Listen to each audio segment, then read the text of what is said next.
At fictitious business school, the faculty believed that strong graduates required more than lectures, case studies, and exams.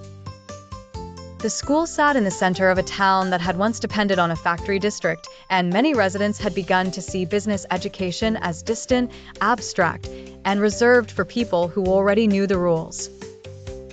Maya, a program director with a careful voice and a habit of writing every idea in the margin of her notebook, wanted to change that.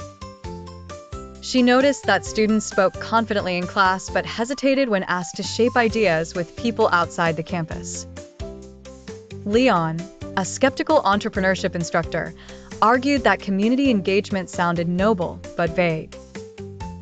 If the school was going to invest time and reputation, he said, it needed a plan that produced real learning.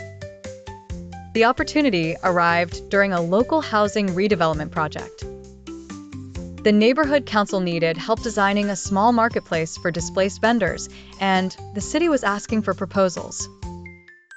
Maya saw a way to connect students, residents, and business knowledge in one project.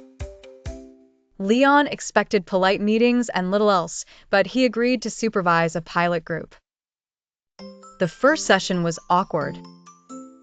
Students spoke in polished language about branding, supply chains, and customer segments, while vendors described lost income, short deadlines, and the fear of being ignored again.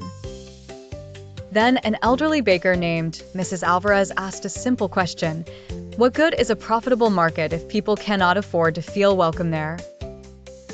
The room fell quiet. The question changed the tone of the project. Business was no longer a set of formulas. It was a way of negotiating dignity, access, and survival. The students divided into teams and returned each week. They mapped foot traffic with shop owners, built pricing models with vendors, and tested signage with families who used the market during busy evenings.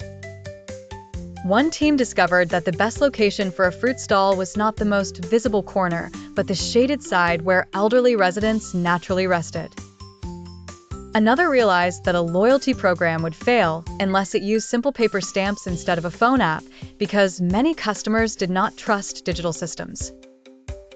Leon, who had expected messy compromise, began to recognize something else. The community was teaching the class faster than he could. Students who usually competed for grades started listening more carefully. They learned how to ask questions without taking over, how to revise plans when facts changed, and how to measure success with more than profit. Maya watched the shift with quiet satisfaction, yet she knew the project still faced one final test.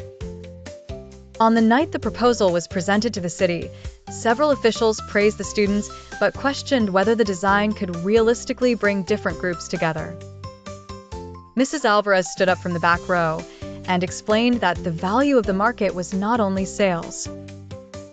It was the chance for neighbors to know one another again, for young entrepreneurs to begin with local support, and for the school to remain accountable to the people around it. The proposal was approved. Months later, the market opened at dawn with music from a street trio and banners painted by students and children from the neighborhood. Leon saw vendors greeting customers by name.